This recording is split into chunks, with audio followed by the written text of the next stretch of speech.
Alice in Wonderland by Lewis Carroll. Chapter 6. Pig and Pepper.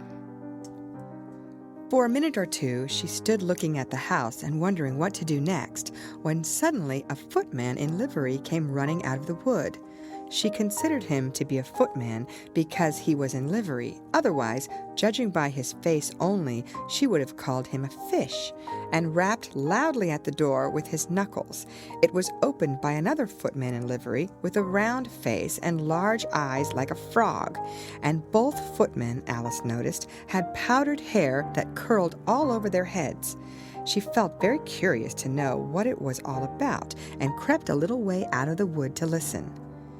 The fish footman began by producing from under his arm a great letter nearly as large as himself, and this he handed over to the other, saying in a solemn tone, "For the Duchess, an invitation from the Queen to play croquet." The frog footman repeated in the same solemn tone, only changing the order of the words a little. "From the Queen, an invitation for the Duchess to play croquet." Then they both bowed low, and their curls got entangled together. Alice laughed so much at this that she had to run back into the wood for fear of their hearing her, and when she next peeped out, the fish footman was gone, and the other was sitting on the ground near the door, staring stupidly up into the sky. Alice went timidly up to the door and knocked. "There's no sort of use in knocking," said the footman, "and that for two reasons. Because first, I'm on the same side of the door as you are. Secondly, because you're making such a noise inside, no one could possibly hear you." And certainly there was a most extraordinary noise going on within, a constant howling and sneezing, and every now and then a great crash, as if a dish or kettle had been broken to pieces. "Please then," said Alice, "how am I to get in?" "There might be some sense in your knocking," the footman went on without attending to her, "if we had the door between us. For instance, if you were inside, you might knock, and I could let you out, you know." He was looking up into the sky all the time he was speaking, and this Alice thought decidedly uncivil. "But perhaps he can't help it," she said to herself. "His eyes are so very nearly at the top of his head. But at any rate he might answer questions. How am I to get in?" she repeated aloud. "I shall sit here," the footman remarked, "till tomorrow." At this moment the door of the house opened, and a large plate came skimming out, straight at the footman's head. It just grazed his nose, and broke to pieces against one of the trees behind him. "Or next day, maybe," the footman continued in the same tone, exactly as if nothing had happened. "How am I to get in?" asked Alice again in a louder tone. "Are you to get in at all?" said the footman. "That's the first question, you know." It was no doubt, only Alice did not like to be told so. "It's really dreadful," she muttered to herself, "the way all the creatures argue. It's enough to drive one crazy." The footman seemed to think this is a good opportunity for repeating his remark with variations. "I shall sit here," he said, "on and off for days and days." "But what am I to do?" said Alice. "Anything you like," said the footman, and began whistling. "Oh, there's no use in talking to him," said Alice desperately. "He's perfectly idiotic." And she opened the door and went in. The door led right into a large kitchen, which was full of smoke from one end to the other. The Duchess was sitting on a three-legged stool in the middle, nursing a baby. The cook was leaning over the fire, stirring a large cauldron which seemed to be full of soup. "There's certainly too much pepper in that soup," Alice said to herself, as well as she could for sneezing. There was certainly too much of it in the air. Even the Duchess sneezed occasionally, and as for the baby, it was sneezing and howling alternately without a moment's pause. The only things in the kitchen that did not sneeze were the cook and a large cat which was sitting on the hearth and grinning from ear to ear. "Please, would you tell me," said Alice a little timidly, for she was not quite sure whether it was good manners for her to speak first, "why your cat grins like that?" "It's a Cheshire cat," said the Duchess, "and that's why, pig." She said the last word with such sudden violence that Alice quite jumped, but she saw in another moment that it was addressed to the baby.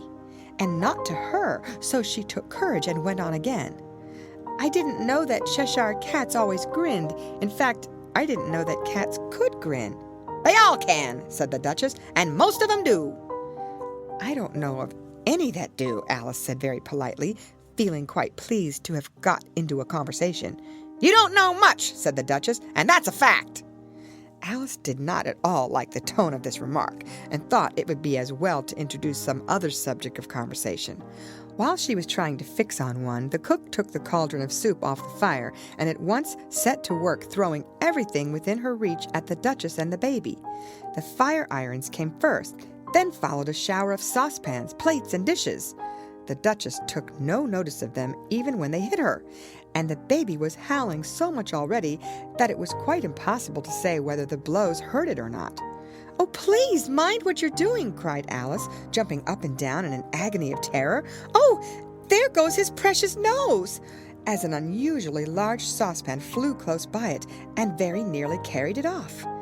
If everybody minded their own business, the Duchess said in a hoarse growl, the world would go round a deal faster than it does. "Which would not be an advantage," said Alice, who felt very glad to get an opportunity of showing off a little of her knowledge. "Just think of what work it would make with the day and night. You see, the earth takes 24 hours to turn round on its axis." "Talking of axis," said the Duchess, "chop off her head." Alice glanced rather anxiously at the cook to see if she meant to take the hint, but the cook was busily stirring the soup and seemed not to be listening, so she went on again. 24 hours, I think. Or is it 12? Oh, don't bother me, said the Duchess. I never could abide figures. And with that she began nursing her child again, singing a sort of lullaby to it as she did so and giving it a violent shake at the end of every line. "Speak roughly to your little boy and beat him when he sneezes. He only does it to annoy because he knows it teases." The chorus came next, in which the cook and the baby joined. "Wow, wow, wow." While the Duchess sang the second verse of the song, she kept tossing the baby violently up and down, and the poor little thing howled so that Alice could hardly hear the words. "I speak severely to my boy, I beat him when he sneezes, for he can thoroughly enjoy the pepper when he pleases." Wow, wow, wow. "Here, you may nurse it a bit if you like," the Duchess said to Alice, flinging the baby at her as she spoke. "I must go and get ready to play croquet with the Queen." And she hurried out of the room. The cook threw a frying pan after her as she went out, but it just missed her.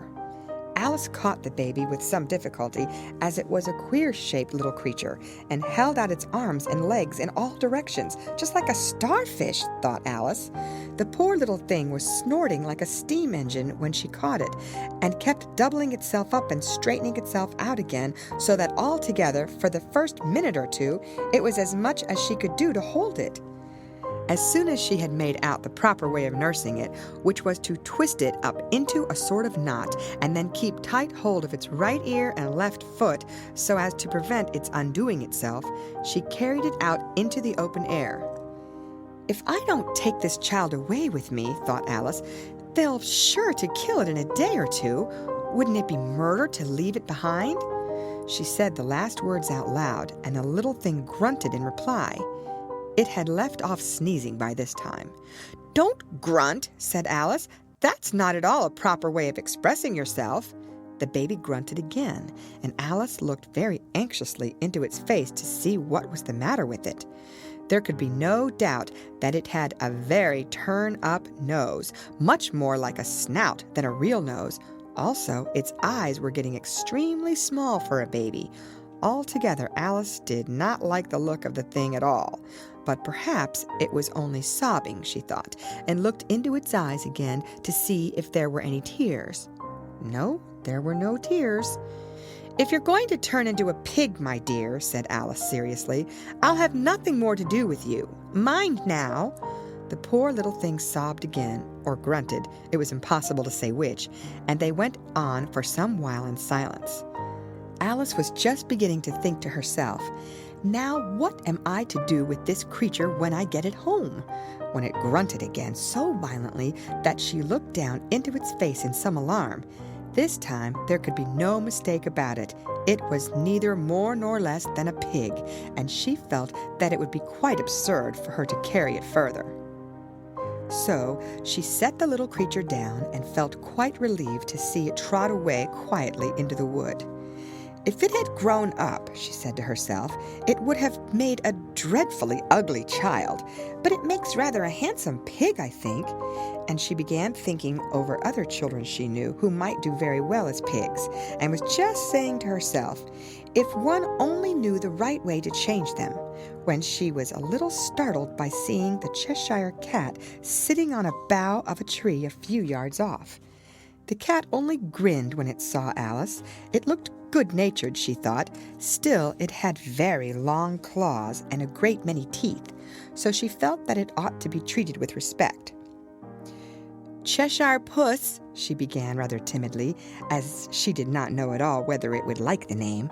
However, it only grinned a little wider. Come, it's pleased so far, thought Alice, and she went on. Would you tell me, please, which way I ought to go from here? That depends a good deal on where you want to get to, said the cat. I don't much care where, said Alice. Then it doesn't matter which way you go, said the cat. So long as I get somewhere, Alice added as an explanation. Oh, you're sure to do that, said the cat, if you only walk long enough. Alice felt that this could not be denied, so she tried another question. What sort of people live about here? In that direction, the cat said, waving its right paw round, lives a hatter, and in that direction, waving the other paw, lives a March hare. Visit either you like. They're both mad. But I don't want to go among mad people, Alice remarked. Oh, you can't help that, said the cat. We're all mad here. I'm mad. You're mad. How do you know I'm mad? Said Alice. You must be, said the cat, or you wouldn't have come here. Alice didn't think that proved it at all. However, she went on, and how do you know that you're mad? To begin with, said the cat, a dog's not mad. You grant that? I suppose so, said Alice. Well then, the cat went on, you see, a dog growls when it's angry and wags its tail when it's pleased. Now I growl when I'm pleased and wag my tail when I'm angry. Therefore, I'm mad. I call it purring, not growling, said Alice. Call it what you like, said the cat. Do you play croquet with the queen today? I should like it very much, said Alice, but I haven't been invited yet. You'll see me there, said the cat, and vanished. Alice was not much surprised at this. She was getting so used to queer things happening. While she was looking at the place where it had been, it suddenly appeared again. By the by, what became of the baby? Said the cat. I'd nearly forgotten to ask. It turned into a pig, Alice quietly said, just as if it had come back in a natural way. I thought it would, said the cat, and vanished again. Alice waited a little, half expecting to see it again, but it did not appear, and after a minute or two she walked on in the direction in which the March hare was said to live. I've seen hatters before, she said to herself. The March hare will be much the most interesting, and perhaps, as this is May, it won't be raving mad. At least not so mad as it was in March. As she said this, she looked up, and there was the cat again, sitting on a branch of a tree. Did you say pig or fig? Said the cat. I said pig, replied Alice, and I wish you wouldn't keep appearing and vanishing so suddenly. You make one quite giddy. All right, said the cat, and this time it vanished quite slowly, beginning with the end of the tail and ending with the grin, which remained some time after the rest of it had gone. Well, I've often seen a cat without a grin, thought Alice, but a grin without a cat? It's the most curious thing I have ever saw in my life. She had not gone much farther before she came in sight of the house of the March hare. She thought it must be the right house because the chimneys were shaped like ears and the roof was thatched with fur. It was so large a house that she did not like to go nearer till she had nibbled some more of the left-hand bit of mushroom and raised herself to about 2 feet high. Even then, she walked up towards it rather timidly, saying to herself, "Suppose it should be raving mad after all. I almost wish I'd gone to see the Hatter instead."